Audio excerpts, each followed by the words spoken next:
राधे राधे। जय श्री कृष्णा, जय सीताराम। कार्तिक का पवित्र महीना आने वाला है। मैं आपके लिए कार्तिक महात्म लेकर आई हूँ। आप रोज़ एक अध्याय सुनिएगा और पुण्य के भागी बनिएगा। सुनते हैं पहला अध्याय। नैमिषारण्य तीर्थ में श्री सूत जी महाराज 88,000 शौनकादिक ऋषियों से बोले, अब मैं आपको कार्तिक मास की कथा विस्तार से सुनाता हूँ, जिसे सुनकर मनुष्य सब प्रकार के पापों से छूटकर अंत समय में वैकुंठ को प्राप्त होता है। सूत जी बोले कि श्री कृष्ण जी से आज्ञा लेकर देवर्षि नारद के चले जाने पर सत्यभामा प्रसन्न होकर लक्ष्मीपति भगवान से कहने लगीं कि हे नाथ, मैं धन्य हुई, मेरा जीवन सफल हो गया। मेरे जन्मदाता भी धन्य हैं, जिन्होंने मुझ जैसी त्रिलोक्य सुंदरी को जन्म दिया, जो आपकी 16 सहस्त्र स्त्रियों के मध्य में आपकी परम प्यारी पत्नी बनी। मैंने वह कल्प वृक्ष आदि पुरुष आपके साथ नारद जी को विधि पूर्वक दान में दे दिया, परंतु वही कल्प वृक्ष मेरे घर लहराया करता है, जिस बात को मृत्यु लोक में कोई भी स्त्री नहीं जानती। हे त्रिलोकीनाथ, मैं आपसे कुछ पूछना चाहती हूँ। आप मुझे विस्तार पूर्वक कार्तिक मास की कथा सुनाइए, जिसको सुनकर मेरा हित हो तथा जिसके करने से कल्प पर्यंत भी आप मुझसे विमुख ना हो।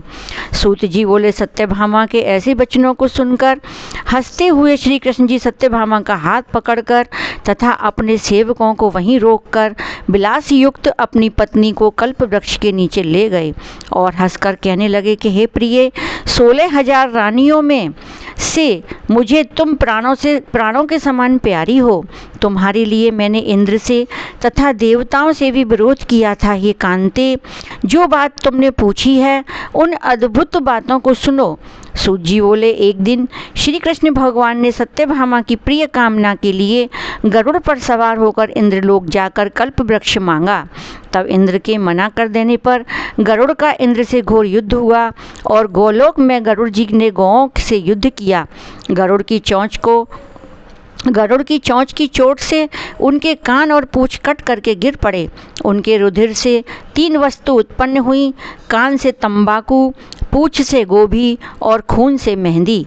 इन तीनों के प्रयोग करने से मोक्ष प्राप्ति नहीं होती। तब गौओं ने भी क्रोध में भरकर गरुड़ को मारा, जिससे उनके 3 पंख टूटकर गिर पड़े। इनके पहले पंख से नीलकंठ, दूसरे से मोर, तीसरे से चकवा चकवी उत्पन्न हुए। हे प्रिय, इनके दर्शन मात्र से ही शुभ फल की प्राप्ति होती है।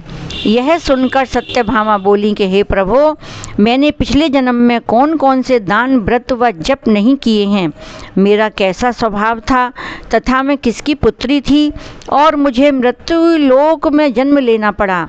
मैंने ऐसे कौन से शुभ कर्म किए जिससे आपकी अर्धांगिनी हुई।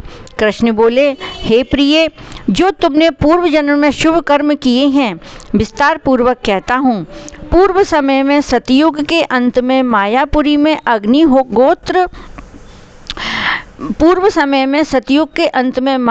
में अत्रि गोत्र में देव शर्मा नाम का एक ब्राह्मण वेद वेदांत का जानने वाला रहता था। वह रोज अतिथियों की सेवा, हवन और सूर्य भगवान की पूजा किया करता था। उसका तेज सूर्य के समान तेजस्वी था। उसके वृद्धावस्था में गुणवती नाम की कन्या हुई। उसका विवाह उस पुत्रहीन ब्राह्मण ने चंद्र नाम के अपने शिष्य के साथ कर दिया। चंद्र को अपने पुत्र के समान मानता तथा चंद्र भी उसे अपने पिता के समान सम्मान देता था। एक दिन वे दोनों कुश और समिधा लेने के लिए वन में गए। हिमालय की तलहटी में भ्रमण करते हुए उन्होंने एक राक्षस को आता हुआ देखा। उस राक्षस से भय के मारे उनके सब अंग शिथिल हो गए और भागने की सामर्थ्य भी नहीं रही। तब उस काल के सदृश राक्षस ने उन दोनों को मार डाला। उनके धर्मात्मा होने के कारण मेरे पार्षद उनको मेरे पास वैकुंठ में ले आए, क्योंकि उन्होंने आजीवन सूर्य भगवान की पूजा की थी। उस कर्म से मैं दोनों पर अति प्रसन्न हुआ। शिव, सूर्य, गणेश जी, देवी, इन सब देवताओं की पूजा करने वाले सब स्वर्ग को प्राप्त होते हैं। मैं एक होता हुआ भी काल और कर्मों के भेद से 5 प्रकार का होता हूँ। जैसे एक देवदत्त, पिता, भ्राता आदि नामों से बोला जाता है। जब वह दोनों विमान पर चढ़े हुए सूर्य के समान तेजस्वी रूपवान, चंदन और माला धारण किए हुए मेरे भवन में आए तो दिव्य भोग भोगने लगे। बोलिए कार्तिक मास की जय। प्रथम अध्याय समाप्त। राधे राधे। अब कल सुनेंगे दूसरा अध्याय, गुणवती की कथा।